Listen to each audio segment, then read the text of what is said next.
Olá pessoal, bem-vindos a mais uma aula de Química Orgânica e na aula de hoje a gente vai continuar falando de álcool. Na, na outra aula a gente comentou sobre algumas características dos álcoois e vimos também a nomenclatura. E ficou para essa aula de hoje a gente continuar falando de algumas aplicações e se der tempo já começa uma nova função orgânica, certo?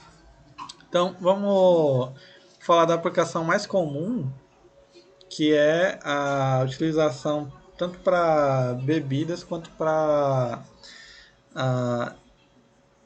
desinfecção de ambientes, né? Então, primeiro, na produção do álcool, após a fermentação, o mosto lá, daqui a pouco eu mostro um esquema detalhado para vocês, mas aquele caldo da cana que é fermentado, ele é destilado e esse destilado ele é medido para você ter um padrão da quantidade de álcool que tem na mistura, né?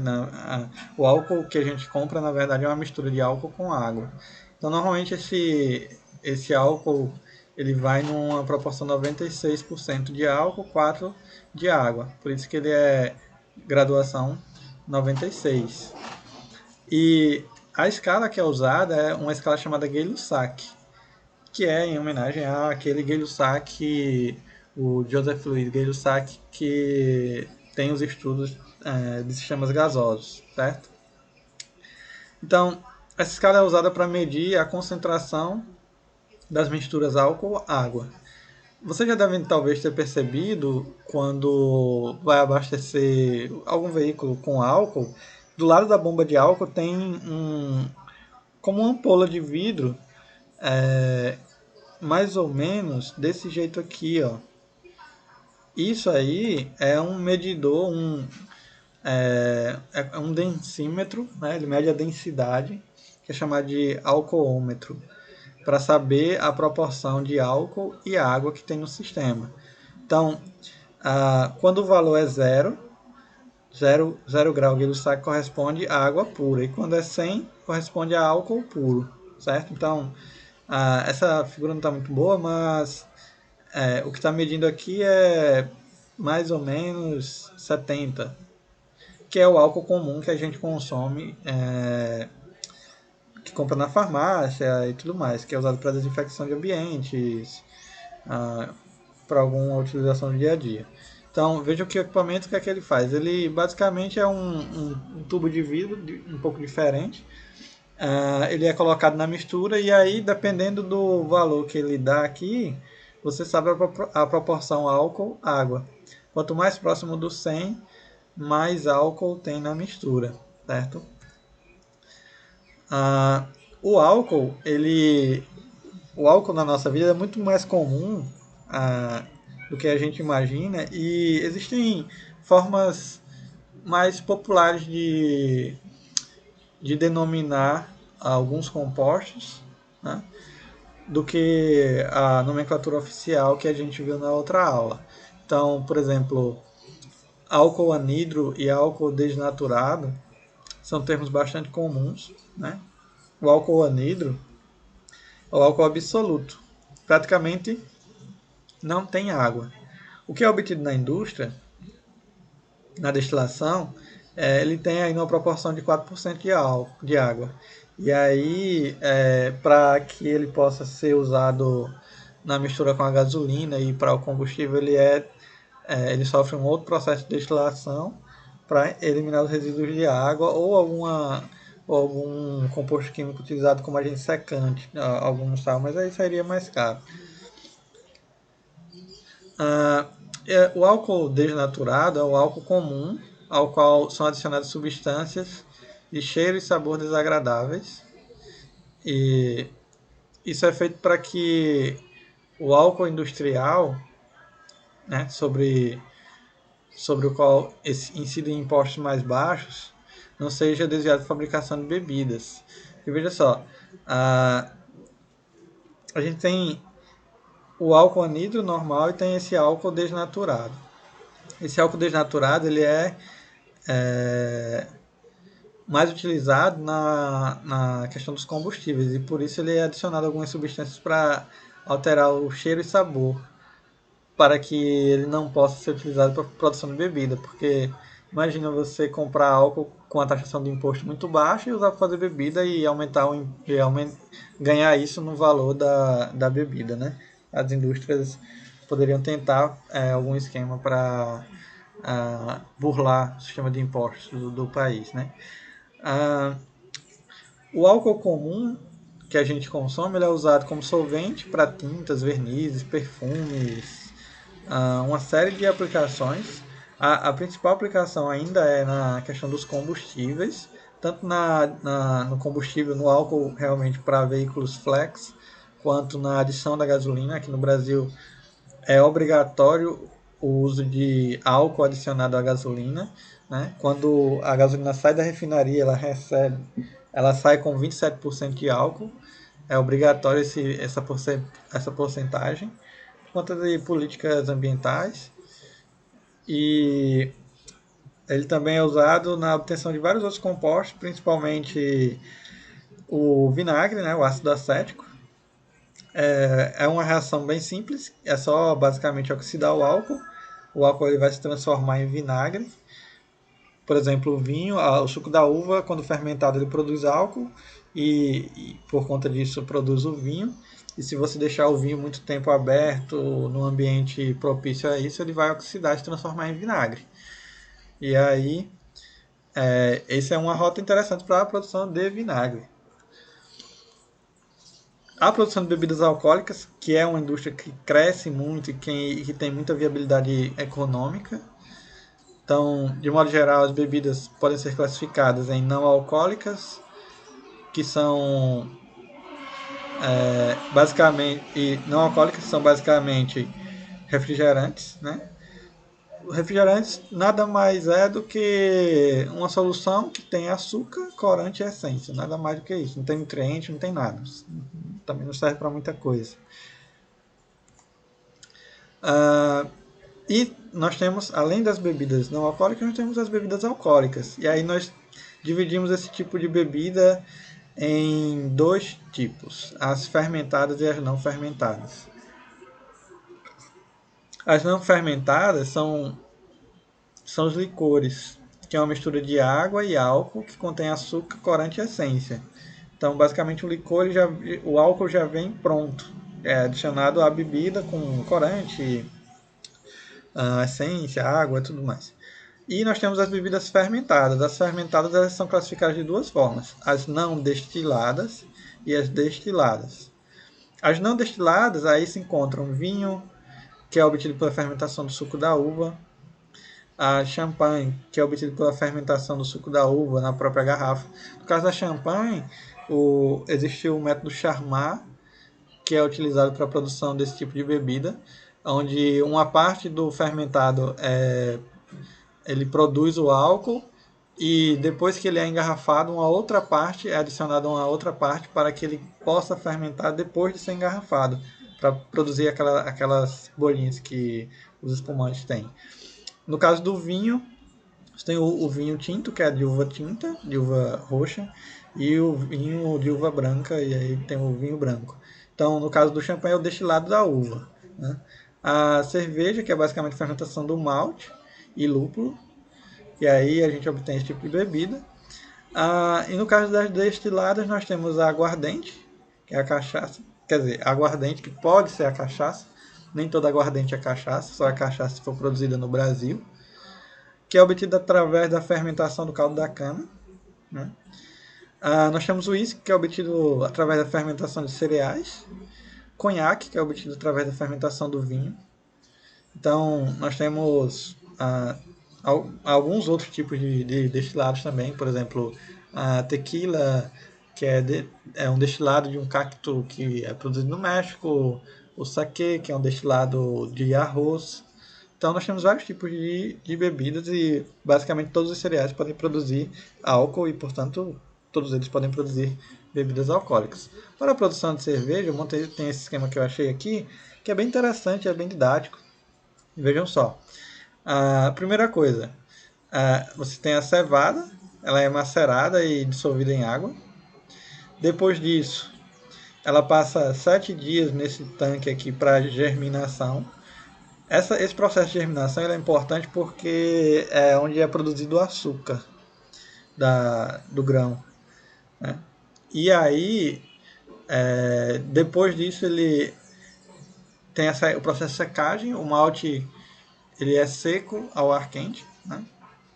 Triturado, né? E depois essa mistura ela vai com água quente. Nessa fase aqui, basicamente você controla a torra. Essa secagem aqui, ela vai definir o tipo de cerveja que vai ser produzida no final. Por exemplo, se você torra muito pouco, só uma leve torra, você vai produzir a cerveja tipo Pilsner.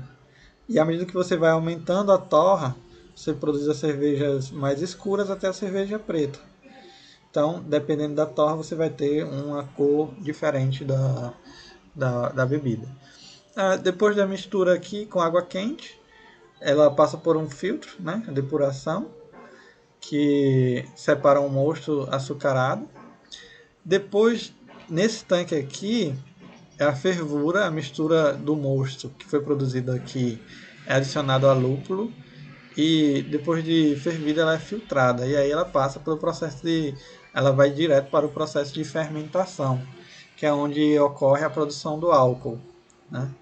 Depois disso a mistura fica descansando por um mês, até um mês na verdade, e depois de descansada ela é filtrada para remover as impurezas, o mosto, o lúpulo que foi adicionado e para reter também os restos do fermento, né, da fermentação.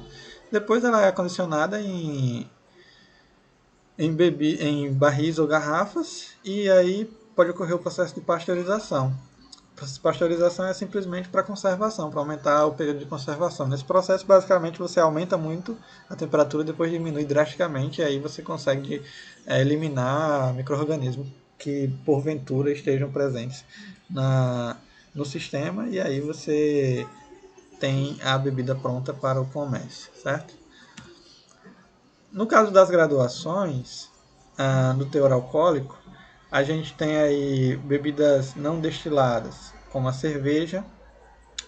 Nós temos aí em média 3 a 5 graus de teor alcoólico.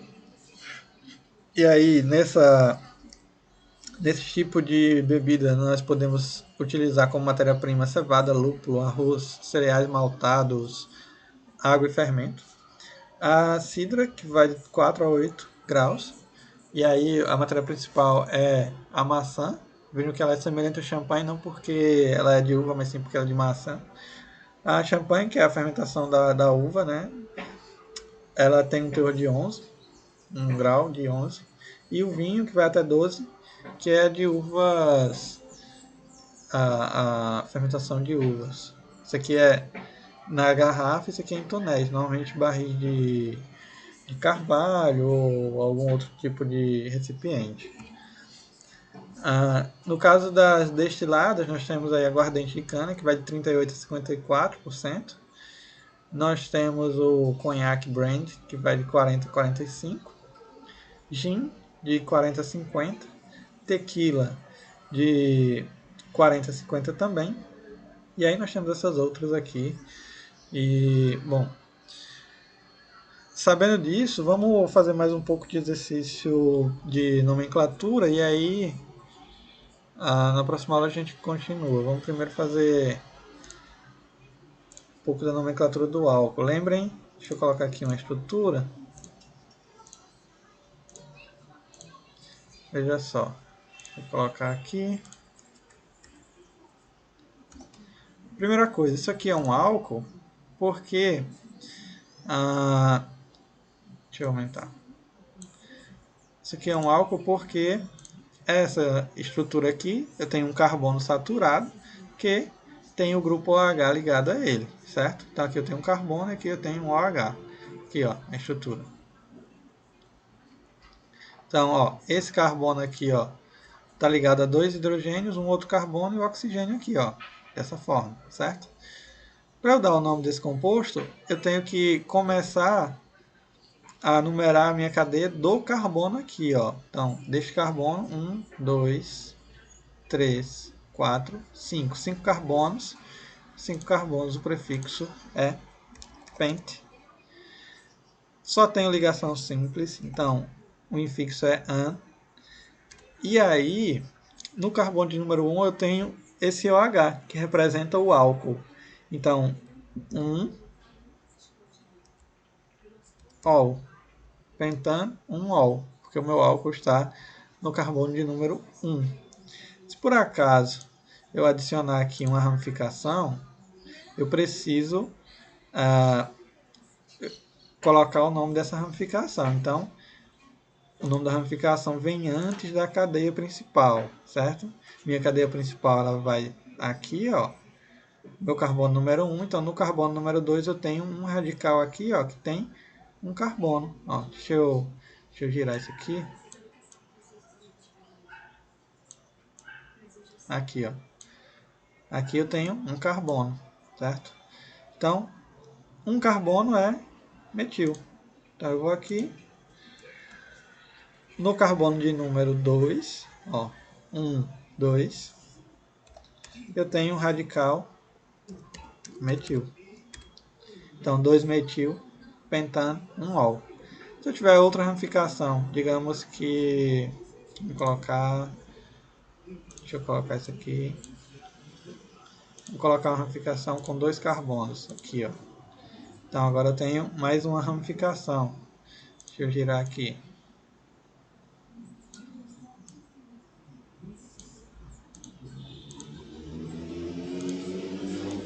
Veja só. Minha cadeia principal continua a mesma. Então, só que agora eu tenho aqui no carbono 2 metil e aqui no carbono 3 eu tenho um radical que tem, ó, 2 carbonos. Então eu tenho um etil aqui, ó. Então no carbono de número 3 eu tenho um radical etil. E no carbono número 2 tem um radical metil, certo? Se por acaso eu tiver... Vamos mudar essa molécula. Se por acaso eu tiver isso aqui, ó. Ok. Eu ainda tenho um radical aqui. O meu radical metil não existe mais. Então, no carbono de número 3, tem o radical etil. A minha cadeia ainda tem 5 carbonos, só tem ligações simples. E aí, eu preciso especificar que eu tenho 2 radicais OH. Então, como é que eu vou fazer isso? Veja só. Então, eu venho aqui. Pentano. Aí aqui eu preciso adicionar um O, pentano. No carbono 1 eu tenho um OH e no carbono 2 eu tenho um OH. E agora eu não tenho mais um O, eu tenho um álcool que tem 2 grupos OH, então é diol. Então eu tenho 3-etil pentanodiol. Como que eu cheguei nisso? Ó, 3-etil, primeiro, numera a cadeia. Cadeia é essa aqui, ó. Cadeia é essa. Então, cadeia principal está aqui. 5 carbonos. Carbono 1, carbono 2, carbono 3, carbono 4, carbono 5. Ah, mas pode ser essa aqui, ó. Pode, não tem problema, tá? Os dois têm 2 carbonos, maior cadeia ainda. Mas vamos considerar essa para ficar mais fácil. Então, no carbono 3 aqui, ó, começando daqui, ó, 1 carbono, 2 carbonos, 3 carbonos. No carbono 3 tem um radical que tem 2 carbonos, ó, 2 carbonos aqui, ó, deixa eu mudar. 2 carbonos, certo? Essa parte aqui tem 2 carbonos. Então, 2 carbonos, et. Então, é um etil, certo? Todos os radicais terminam em il. Esse radical etil está na posição 3. Então, você põe 3-etil. Depois, tem mais radical? Não tem. Então, o que a gente faz? Vai direto aqui para a cadeia principal. Chegou na cadeia principal, tem quantos carbonos? Começa aqui, ó. 1, 2, 3, 4, 5. 5 carbonos. Prefixo para 5, pente. Tem ligação simples? An. Como aqui eu tenho 2 OH, eu preciso adicionar o O. Pentano. É regra. Depois, eu vou... Esses números aqui eles vão dizer a posição do OH. Um está no carbono 1, outro está no carbono 2. 1, 2. Logo em seguida, diol. Por quê? Porque eu tenho 2 dele. Ó, sempre lembra disso. Ó. Números se referem à posição. Prefixos se referem à quantidade. Então, ó, de 2. 2 o quê? 2 OH. 2 OL. Certo? Então, a gente termina com essa aula por aqui. E na próxima a gente volta com a classificação dos álcools, ok?